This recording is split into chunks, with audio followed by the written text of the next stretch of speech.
Hi friends, இன்றைக்கி வந்து நம்ம சேனலில் ரொம்பவே பிரசித்தி பெற்ற ஒரு அற்புதமான ஒரு ஆலயத்தை பற்றி நாம் பார்ப்போம்.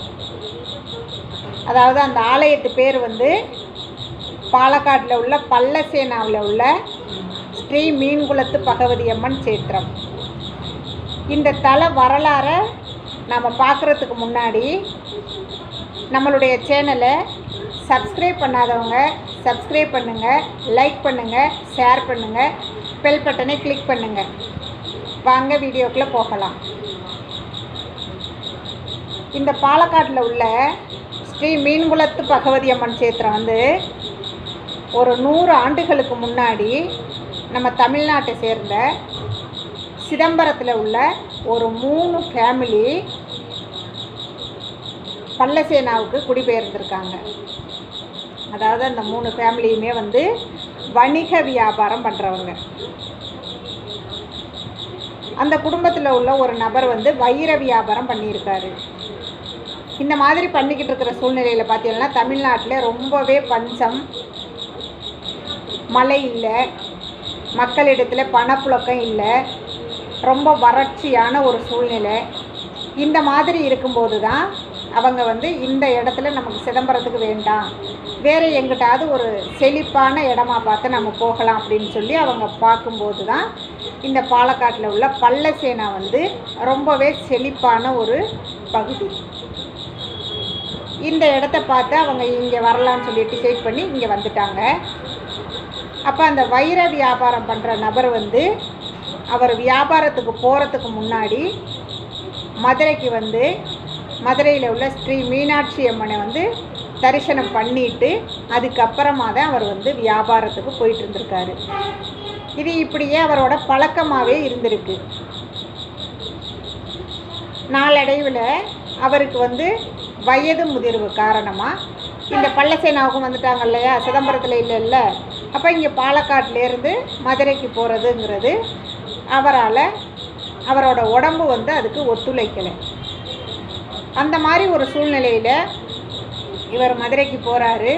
அம்மனை பார்த்து தரிசனம் பண்ணிவிட்டு அதுக்கப்புறமா அந்த அம்மன்கிட்ட வந்து நான் வந்து ஒரு தரமுமே நான் வியாபாரத்துக்கு போகும்போது உங்களை வந்து கும்பிட்டுட்டு போகிறது என்னோட வழக்கம் இல்லையா, என்னால் வந்து இனிமேல் அந்த மாதிரி வர முடியாது, எனக்கு ரொம்ப டயர்டாகுது, எனக்கு வயசாகிடுச்சு இல்லை, அதனால் இந்த இடத்துலேருந்து நான் ஒரு கல் எடுத்துக்கிட்டு போய் அங்கே வச்சு பல்லசேனாவில் வச்சு நான் வந்து அந்த கல்லையே சாட்சாத் அந்த மதுரை மீனாட்சியாகவே நினச்சி நான் வழிபட்டுட்டு அதுக்கப்புறமா நான் என்னுடைய வியாபாரத்தை பார்த்துக்கிறேன்னு சொல்லி எடுத்துக்கிட்டு வராங்க.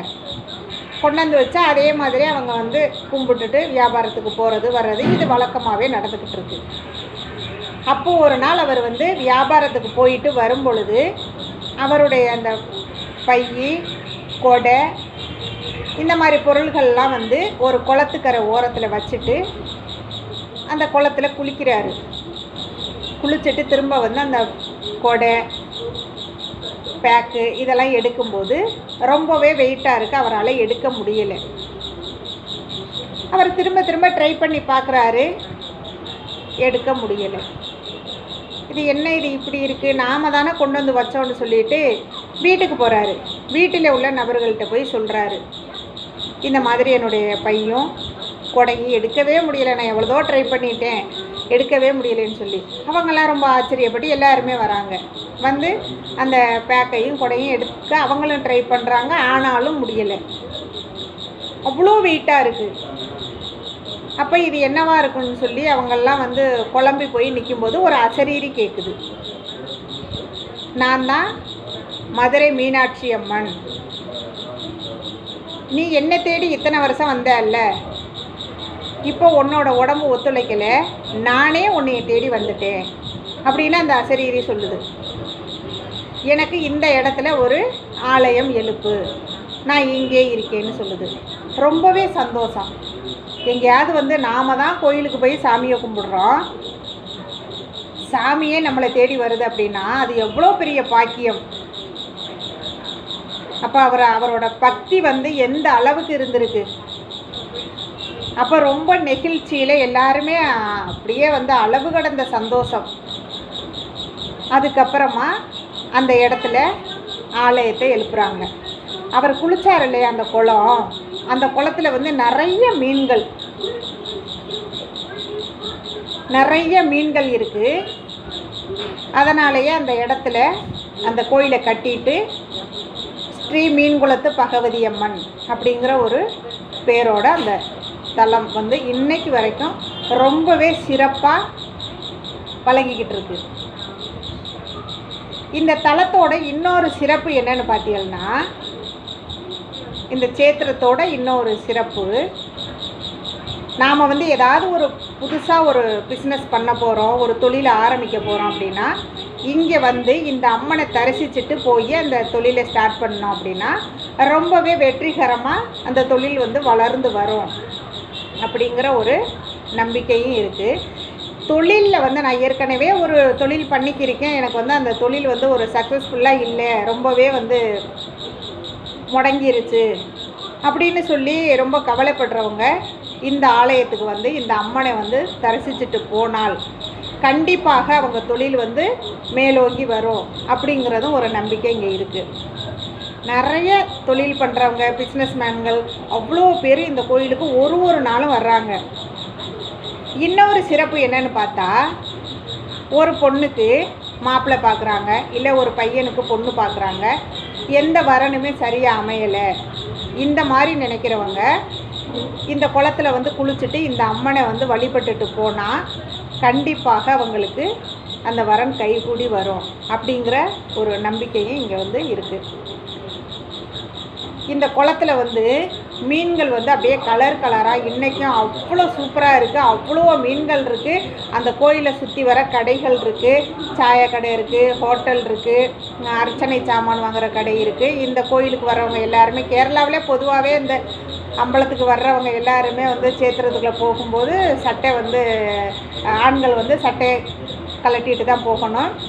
ரெண்டாவது இந்த கோயிலில் வந்து ஃபேண்டு போட்டுக்கிட்டு உள்ளே போகக்கூடாது. அதனால் வந்து அந்த கோயிலுக்கும் பக்கத்தில் வந்து நிறையாவே வந்து இந்த முண்டுன்னு சொல்லுவாங்க இங்கே, அது வந்து அந்த காவி நேரத்தில் உள்ள நம்ம வேட்டி சொல்லுவோம் இல்லையா, அது இருக்கும், அதை வாங்கி கட்டிக்கிட்டு போகலாம். இன்னொரு சிறப்பு, மாதம் வர்ற அமாவாசை அன்னைக்கு இந்த கோயிலுக்கு வந்து நாம் வழிபட்டோம் அப்படின்னா கண்டிப்பாக நாம் என்ன நினைக்கிறோமோ 100% நடக்குது. இதை வந்து நான் வந்து உணர்ந்திருக்கேன். நான் வந்து எப்பயுமே வந்து மாதம் கண்டிப்பாக அந்த கோயிலுக்கு அமாவாசைக்கு போவேன். அப்படி அமாவாசைக்கு போக முடியல, பசங்களுக்கு வந்து எக்ஸாம் நடக்குது, லீவ் இல்லை அப்படின்னா அந்த அமாவாசையை விட்டு சாட்டர்டே சண்டேயில் கண்டிப்பாக நாங்கள் ஃபேமிலியோடு போயிட்டு வருவோம்.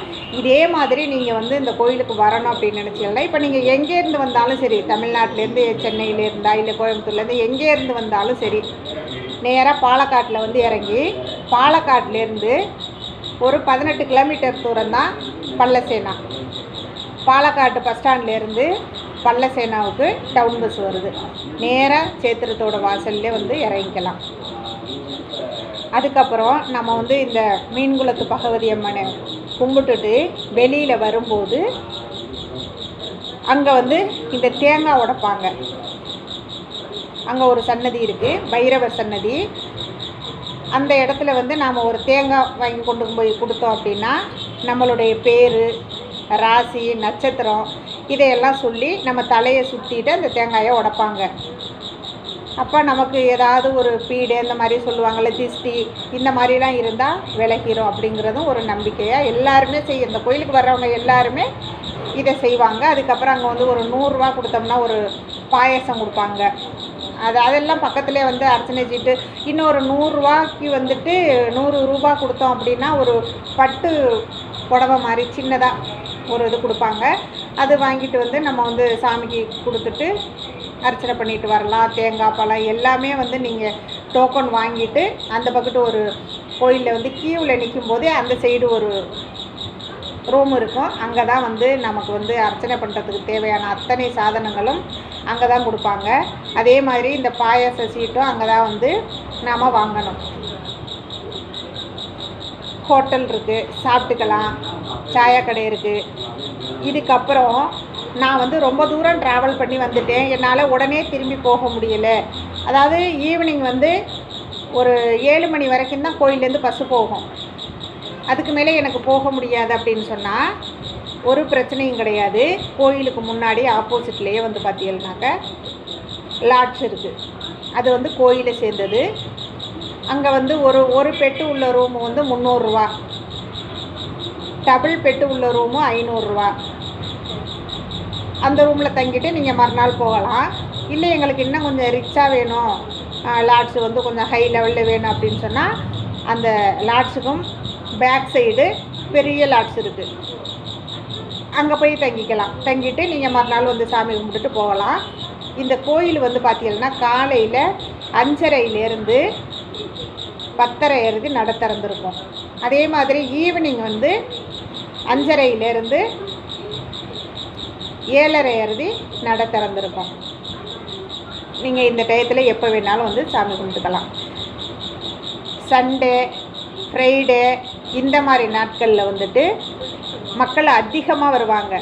அதனால் கொஞ்சம் டைம் வந்து காலையில் வந்து 5:30லேருந்து மதியானம் 12:30 வரைக்கும் நட திறந்துருக்கும். ஈவினிங் வந்து 5:30லேருந்து 7:30 வரைக்கும் தான். நீங்கள் எப்போ வேணாலும் வரலாம். 12 மாதமுமே எல்லா நாளுமே வந்து இந்த கோயிலில் வந்து ரொம்பவே மக்கள் வந்து போய்க்கும், நல்லா சூப்பராக இருக்கும். இதில் வந்து பார்த்தீங்கன்னா சித்திரை மாதம் திருவிழா நடக்கும். மாசி மாதம் பார்த்தீங்கன்னாக்க ஒரு 8 நாள் திருவிழா கோலாகலமாக நடக்கும். நீங்கள் எந்த ஊர்லேருந்து வந்தாலும் சரி, எந்த பயமுமே வேண்டாம், நல்லபடியாக வந்து சாமி கும்பிட்டு போகலாம். இன்னொன்று, எங்களுக்கு வந்து மலையாளம் தெரியாது, நாங்கள் எப்படி தமிழ்நாட்டிலேருந்து இங்கே வந்து பாலக்காட்டில் வந்து எப்படி பாலக்காடு சைடு வந்து தமிழ் வந்து ரொம்பவே நல்லா பேசுவாங்க, கொஞ்சம் கொஞ்சம்தான் மலையாளம் கலந்து இருக்கும். அதனால் ஒரு பயமும் வேண்டாம். நம்ம தமிழ்நாட்டு மக்கள் தான் அவ்வளோ பேர் இந்த மீன்குளத்து பகவதி அம்மன் கோயிலுக்கு எல்லா நாளுமே வர்றாங்க. இன்னும் கோயம்புத்தூர், திருப்பூர், பல்லடம் இந்த மாதிரி ஏரியாவில் இருந்தெல்லாம் எல்லா நாளுமே வந்து எல்லாமே வந்து தொழில் பண்ணுறவங்க வந்து சாமி கும்பிட்டு போவாங்க. அமாவாசை நாட்களில் வந்து இன்னும் சிறப்பாக இருக்கும். நீங்கள் வந்து எப்போவோ ஒரு தரம் வர்றோம் அப்படின்னா கண்டிப்பாக அமாவாசை அன்னைக்கு வாங்க, நல்ல சிறப்பாக இருக்கும். நீங்கள் நினைக்கிறது அப்படியே நடக்கும். Okay, thank you friends.